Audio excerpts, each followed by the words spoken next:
যে নওশাদ বেশি চালাকি করছে, নওশাদ আর দ্বিতীয়বারের জন্য এগোতে হবে না, এটুকু বলে। হুমায়ুন কবির ভাইকে বলবে একটু ভুল বোঝাটা কম করতে। হুমায়ুন কবির সময় বলতে গেলে আমার অনেক বাজে বাজে কথা বের বলবে, হ্যাঁ অনেক বাজে বাজে কথা বলবে। আমি হুমায়ুন ভাইকে বলবো মানে যেসব কথাগুলো বলবেন সেসব কথার মূল্য থাকে। মুখ্যমন্ত্রী হবে, এ হবে, বলছেন কেন? নওশাদ যেভাবে আগিয়ে যাচ্ছে আমি লক্ষ্য করে দেখছি, বাংলার মুসলমানরা নওশাদকে ভালোবাসে, যা ভালোবাসে এখন তার চেয়ে বেশি হিন্দু ভাই বোন মায়েরা ভালোবাসে। আমি নিজের লক্ষ্য করে দেখছি। হুমায়ুন ভাইকে বলবো আমি ন্যাংরা গাছ, আমি হিংসাগর গাছ, এসব না বলে আপনি কাজ করে যান না। এবার টিকিটটা ঘোষণা করো। কত বেইমান খুঁজে পাবে মমতা ব্যানার্জি বাড়ি? তৃণমূলের কিছু এমএলএ একটা পাশ সিপিএম, এই একটা পাশ বিজেপিতে দিয়ে আছে, আর একটা তৃণমূল টিকিট না দিলে বলে আমি বিজেপিতে যাবো। কিন্তু কোন মুসলমান এই কথা মুসলমান এমএলএ এই কথা বলবে না। ওরা ব্ল্যাকমেল করছে। হুমায়ুন কবির যে ব্রিগেডে মিটিং করতেছিল, হুমায়ুন কবিরকে আমি 5 বছর টাইম দিলাম, 5 বছর টাইম দিলাম, উনি ব্রিগেডে মিটিং করতে পারবে না।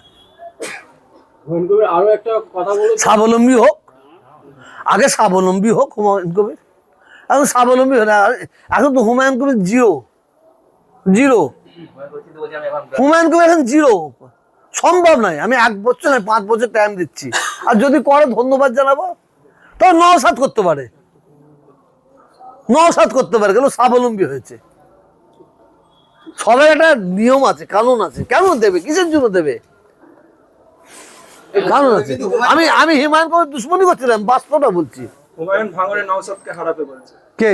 এই হুমায়ুন কবির তো ভাঙড়ে গিয়ে প্রেস কনফারেন্স করে বললেন কেন হুমায়ুন কবিরের বিরুদ্ধে মুখ দিয়ে বের করতে চাইছেন কেন আপনারা? কি পেয়েছে না? হ্যাঁ, হুমায়ুন কবির ভাইকে বলবে একটু ভুল বোঝাটা কম করতে। উনি একটু ভুল বকছে। উনি মুখ্যমন্ত্রী হবে, এ হবে, বলছেন কেন?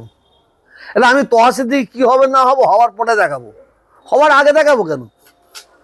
আমাদের ভারতবর্ষের তত্ত্বের রাষ্ট্রপতি বলেছিল, হুজুর আমি প্রণব মুখার্জি যেটা আমি বলি না এটা করব, আমি করে বলি এটা করেছি, বলেছি। তো হুমায়ুন চৌধুরী সব বলছেন কেন? ওনাকে আগে নিজের জায়গাটা জিততে বলুন, ধন্যবাদ জানাবো, আরো 5টা লিখ ধন্যবাদ জানাবো। হ্যাঁ, কিন্তু বাংলার মানুষ একটা কথা বলবে, এটা আপনারা দেবেন কি জানি না, যারা মুসলমান দরদি হয়ে ভোট চাইবে তারা ভোট পাবে না। যারা হিন্দু দরদি ভাবে ভোট চাইবে তারা ভোট পাবে না। যারা হিন্দু মুসলমান সবাইকে নিয়ে বুকে নিয়ে ভোট চাইবে, কাজ করবে, তারাই ভোট পাবে।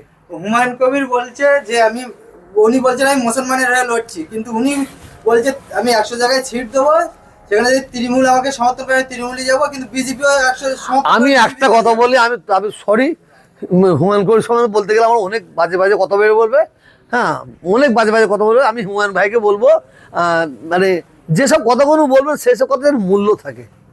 হ্যাঁ, আর কিছু বলবো না। হুমায়ুন কবির যে বলছে যে নওশাদ বেশি চালাকি করছে, নওশাদ তৃণমূলের সাথে সেটিং করছে, আপনি কি বিশ্বাস করেন? আপনার ভাইপো তো দেখবেন যে 5 বছর যে লড়াই, জাতি ধর্ম বর্ণ হিন্দু মুসলমান, আমি নওশাদকে মনে প্রাণে সাপোর্ট করিনি, কিন্তু নওশাদ আমার ভাইপো, ওর সঙ্গে আমার রক্তর যোগাযোগ আছে, থাকবে।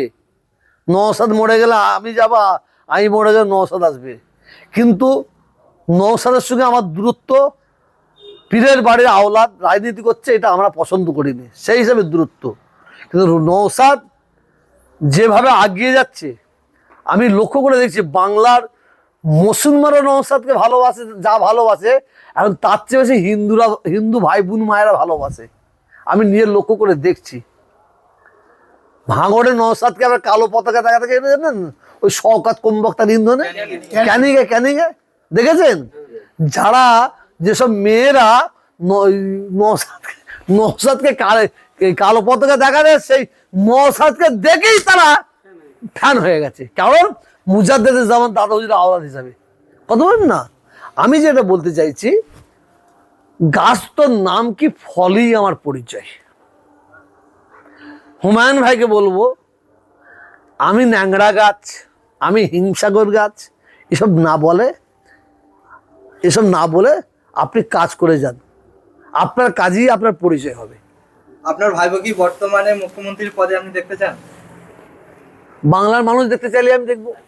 আপনার গর্ব হয় না যে আপনার ভাইপো এত সুন্দর কাজ করছে? কাজের জন্য গর্ব হয়, রাজনীতি করে বলে গর্ব হয় না, ঘৃণা হয়। কাজের এই দাও কাজের জন্য গর্ব হয়, ভালো কাজ করলে গর্ব হতো। রাজনীতির জন্য আমি গর্ব করি না, কারণ আমার পীর পরিবারে কেউ রাজনীতি করে না। অনেক কথা, দুঃখের কথা আছে, এগুলো না বললে হয়। বাংলার মানুষকে বলবো, ভালো যে কাজ করবে তার পাশে থাকবেন, যে ভালো কাজ করবে। আর যারা মুসলমানদের মধ্যে ধোঁকা দিয়েছে তাদের ছুঁড়ে গঙ্গায় ফেলতে হবে, বলে দিলাম। যাও, কি বলবে? জুলুম হচ্ছে, তার প্রতিশোধ 2026 হবে। কিন্তু এই সওগাত মোল্লা তো কিছুদিন আগে বলেছিল আইএসএফ থেকে বিজেপি কে ভোট দিন, অনেক সুবিধা পাবেন, কিন্তু সেই সওগাত মোল্লাকে অভিষেক দায়িত্ব দিয়েছে ভাঙড়ে জেতানোর জন্য। না, অভিষেক নাম বলেনি, শওকত মোল্লার নাম বলেনি, ওর নাম নিতে এখন অভিষেকও ঘৃণা করছে। আমি যতটা খবর জানি, অভিষেক ওর নাম নিতে ঘৃণা করছে। আপনি নাম নিয়েছে, আমি দেখান তো দেখি। 1 লাখ টাকা দেবো আপনাকে, 1 লাখ টাকা দেবো, দেখান। দাঁড়ান, ও জবাব দি, দেখান। শওকত মোল্লা এমএলএ টিকিট পায়, এইটাও অভিষেক চাইনি, এই খবরটা দিচ্ছি। অভিষেক চাইনি, অভিষেক বলে যে ভাঙরটা আমার চাই। তো অভিষেকে জিজ্ঞাসা করে কিভাবে ভাঙরটা নেবেন, মায়ের কোল খালি করে ভাঙর নেবেন না শান্তিভাবে মানে ভাঙর নেবেন, এই প্রশ্নটা অভিষেকে করুন। খুনোখুনি রাজনীতি করার ভাঙর চাই অভিষেক, না শান্তিপূর্ণভাবে ভোট হয়ে ভাঙর চাই? যদি খুনোখুনি ভাবে চাই তো সওগাতকে দিকে অভিষেক, আর না শান্তিপূর্ণ ভাবে হোক, কোনো মায়ের কোল খালি হবে না, কোনো বোন বিধবা হবে না, কোনো বাচ্চা অনাথ হবে না, নিরপেক্ষ ভোট হোক, যাকে মানুষ চাবে সেই ভোট পাবে। আপনি এই সওগাত মোল্লার বিরুদ্ধে বড় বড় কথা কি বলছো? সওগাত মোল্লা বলছে আমরা গোপন সূত্রে খবর পেলাম যে সওগাত মোল্লা তিনি ভাঙড়ে দাঁড়াবেন এবং তারা পরিবার থেকে কেউ ক্যানিয়ে দাঁড়াবে।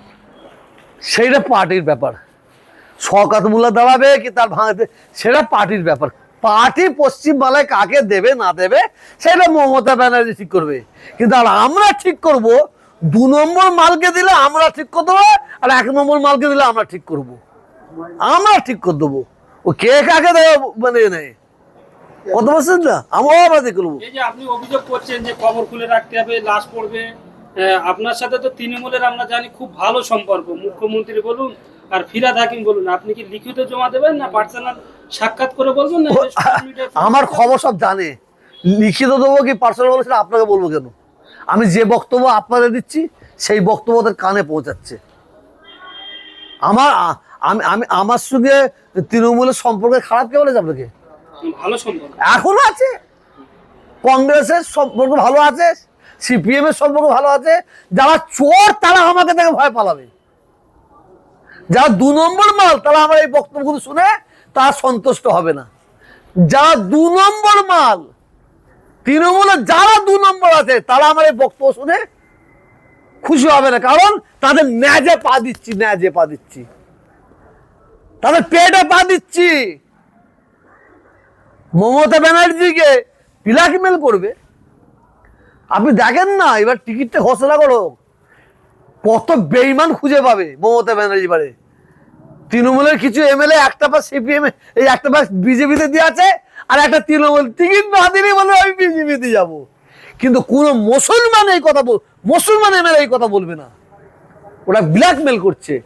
শওকত মোল্লা তো মুসলিম। শওকত মোল্লা মুসলমান কে বলে আপনাকে? শওকত মোল্লা কাফের, মুশরিক, মুনাফেক। অমুসলিমরা কি মুসলমানের শত্রু? তার চেয়ে 100 গুণ শত্রু হচ্ছে মুসলমানদের শওকত মোল্লা, তার চেয়ে 100 গুণ শত্রু হচ্ছে শওকত মোল্লা। ইমামদের সম্মেলনে তিনি তো প্রধান বক্তা হিসেবে যাচ্ছেন। আর কি করব, আমি গরিব মানুষ, আমাকে পয়সা দিলে আমি তো আবার বলবো শওকত মোল্লা জিন্দাবাদ, শওকত মোল্লা জিন্দাবাদ। যারা প্রকৃতি ইমাম, সত্যিকারের ইমাম, যারা আল্লাহ রসুলকে ভয় করে ইমামতি করে, তারা কিন্তু শওকত মোল্লার মুখের দিকে তাকাবে না, ওর মুখের দিকে তাকাবে না। আর কিছু আছে গরিব, আবার কি যা দেখেন তারা ইমাম তো নয়, আপনি ভুল বললেন। অনেককে টুপি মাথায় দিয়ে দাড়িওয়ালা লোককে হ্যাঁ সাজিয়ে দিয়ে ইমাম সাজানো হয়েছে, এটা তো আর বলতে ভুলে গেছিলাম। আর তারা এসেছিল আমার কাছে, যারা সাজিয়ে নিয়ে গেছিলো, হ্যাঁ ওরা বলছে হুজুর গেলাম, আমাদের জোর করে নিয়ে গেল, ওই একটা করে লুঙ্গি আর এসব দিয়েছে, বলে ওইটা দিয়ে চলে এলো। আর কি বলবে।